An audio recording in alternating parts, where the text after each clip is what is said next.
Comment trouver le partenaire stable pour la vie? Aujourd'hui, je ne veux pas parler de travail, même je veux parler d'expatriation. Cela dit, je veux parler de l'amour. Je veux parler de comment faire pour trouver le partenaire ou la partenaire stable pour la vie.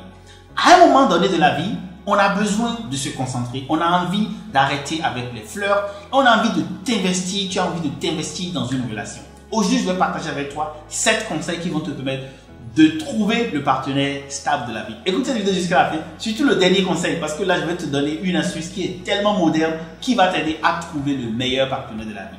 On se retrouve juste après la transition.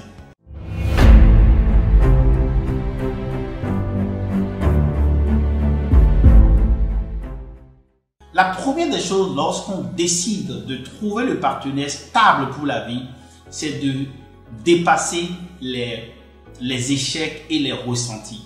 Donc, il y a beaucoup de déceptions qui peuvent arriver dans la vie et qui arrivent dans les relations amoureuses, surtout, ça fait mal, très très mal. Mais pour trouver le partenaire idéal, il est important que tu puisses dépasser ces étapes-là, que tu puisses vraiment ne plus être rancunier et surtout ouvrir ton cœur. Il est difficile pour un cœur qui est rancunier, qui est en colère, d'accueillir de l'amour. Donc, il est important pour toi. La première chose à faire lorsque tu décides de chercher, de trouver le partenaire stable, c'est de vraiment te séparer et de passer la période des douleurs et des différentes déceptions. C'est vraiment de passer, les Anglais disent go over it. Donc, de vraiment passer cette période ou ces différents événements qui t'ont marqué négativement. La deuxième chose à faire lorsque tu décides de trouver le partenaire stable de la vie, c'est d'avoir une bonne estime de toi. Il est difficile lorsque tu n'as pas une bonne estime de toi. Lorsque tu te regardes dans le miroir et que tu ne t'aimes pas toi, il est difficile pour toi de pouvoir attirer la meilleure personne ou de pouvoir attirer quelqu'un qui va t'aider. Donc, le premier élément sur lequel il faut travailler après avoir passé les déceptions, c'est vraiment de s'aimer soi-même. Tu es une personne formidable et extraordinaire. Et nous avons tous nos défauts. J'ai mes défauts, tu as tes défauts. Mais il reste un élément, c'est que tu es une personne, un être humain extraordinaire, doté d'unique potentialité. Donc, il est important que tu reconnaisses cette valeur-là qui est en toi pour pouvoir embrasser et accueillir une nouvelle relation amoureuse. Et ici, essentiellement, si tu veux vraiment être aimé, il faut commencer à t'aimer toi-même sincèrement et profondément. La troisième chose à faire, c'est de prendre soin de son apparence. Lorsque tu décides d'aller faire une conquête et donc de trouver le partenaire ou la partenaire stable pour la vie, il faut prendre soin de ton apparence, ton habillement, tes barbes si tu es un homme, le style, le look vestimentaire, tout cela est très important. S'il est nécessaire que tu ailles changer ta garde-robe, il faut vraiment y penser de manière très active. Et pourquoi cela? Parce que d'abord, c'est le physique, c'est le sourire, c'est la présentation, la prestance qui attire l'autre. Et ensuite, le cœur et la bonté, tout ce qui est à l'intérieur, permet à l'autre de se stabiliser, de dire j'ai envie de faire le chemin avec toi, d'aller plus loin avec toi.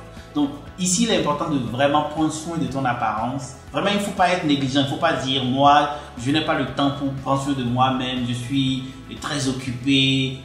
Non, il est important si tu veux avoir un partenaire ou un partenaire stable, de prendre soin de ton apparence. Et en réalité, une personne qui prend soin de son apparence projette de la confiance en soi. Et lorsque tu projettes de la confiance en soi, lorsque tu vas rencontrer la partenaire ou le partenaire, immédiatement il y aura match, il y aura rencontre amoureuse. La prochaine chose à faire lorsque tu décides de trouver le partenaire idéal, c'est de déterminer tes attentes. Ici, c'est vraiment de se demander qu'est-ce que tu cherches chez un partenaire idéal. Tu veux te mettre ensemble avec une personne pour le restant de la vie. Et j'imagine que c'est cela l'objectif. Et pour ça, qu'est-ce que tu attends vraiment de cette personne-là? Et ici, il est important de vraiment penser cela sans être aussi trop exigeant. Parce que si tu es trop exigeant, tu ne vas pas trouver la personne. Parce qu'en réalité, il n'y a pas de personne parfaite qui soit 100% exactement comme tu voulais, comme tu l'attends. Donc, nous avons tous nos caprices. En tout cas, moi, j'en ai beaucoup. Et lorsque tu décides donc de rencontrer une personne, il faut être prêt à pouvoir supporter cela. Être flexible aussi par rapport à cela. Donc, ici, le conseil, c'est de penser à tes attentes. Qu'est-ce que tu veux chez une personne? Une personne croyante, une personne religieuse, une personne gentille, une personne rigoureuse. Qu'est-ce que tu cherches? Définis tes attentes et par rapport à cela, tu vas pouvoir rapidement filtrer lorsque cette personne-là ou cette personne viendra en face de toi. La cinquième chose à faire pour trouver le partenaire stable, c'est de faire des sorties. Tu ne peux pas rester à la maison, tu ne peux pas rester enfermé pour espérer trouver le meilleur ou la meilleure partenaire. Il faut sortir. il faut fréquenter des endroits où tu vas trouver. Il y a un proverbe chez moi au Bénin qui dit que le mouton mange là où il est attaché. Donc si tu restes trop à la maison, tu ne vas rien trouver, évidemment, n'est-ce pas? Donc il faut sortir. Et parlant des sorties, il faut que tu choisisses les endroits qui te correspondent. Donc si tu es une personne qui aime la lecture, potentiellement va donc dans la bibliothèque parce que là tu vas pouvoir rencontrer une autre personne qui aime lire comme toi.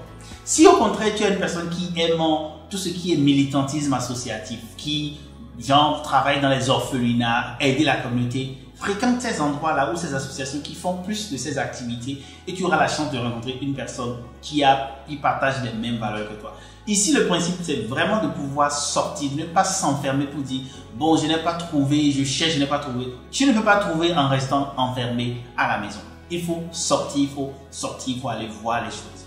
Et il faut faire des fréquentations qui te ressemblent. Donc, si tu sors et que tu vas beaucoup plus en boîte, ça peut aussi affecter la qualité de la personne que tu vas rencontrer. Donc, il est vraiment important pour toi de voir où sont les endroits où tu iras pour pouvoir trouver la personne qui correspond à tes attentes, à ta manière de voir le monde, à ta manière de vivre. La sixième chose à faire lorsque tu décides de trouver le partenaire stable, c'est de respecter ton temps. Et par le temps ici, écoute bien ce que je veux dire. Si tu es sorti d'une déception amoureuse, il faut prendre le temps de guérir. Il faut prendre le temps de penser les blessures, de vraiment passer cette étape-là. Lorsque tu te précipites donc, si tu sors d'une relation décevante ou d'une déception et que tu te précipites pour entamer une autre relation, ça peut être difficile, ça peut être très grave. Similairement, pour l'autre personne qui vient te rencontrer, dès que les premiers échanges commencent, il faut chercher à savoir est-ce que cette même personne est sortie d'une relation difficile ou d'une relation catastrophique et n'a pas éventuellement passé du temps. Donc ici, il est important de vraiment respecter ton temps dans le sens de vraiment passer le temps pour penser les différentes blessures et également de s'assurer que l'autre qui vient à ta rencontre cette fois-ci a également pris le temps de penser ces blessures-là. Et lorsque je parle également de respecter son temps, c'est aussi de comprendre ta dynamique émotionnelle. Est-ce qu'il te faut 2 mois, 3 mois, 6 mois pour passer le temps des déceptions, pour penser les douleurs? Est-ce qu'il te faut un peu plus que ça? Tu es vraiment mature, tu es responsable, tu dois connaître comment tu arrives à faire cette différence-là parce que c'est ton cœur et c'est au fond de toi. Et également, lorsque je parle de respecter son temps, c'est vraiment être honnête envers toi-même. Là, avant d'aller dans une relation, il faut se demander est-ce que je suis vraiment prêt à m'engager pour une relation durable?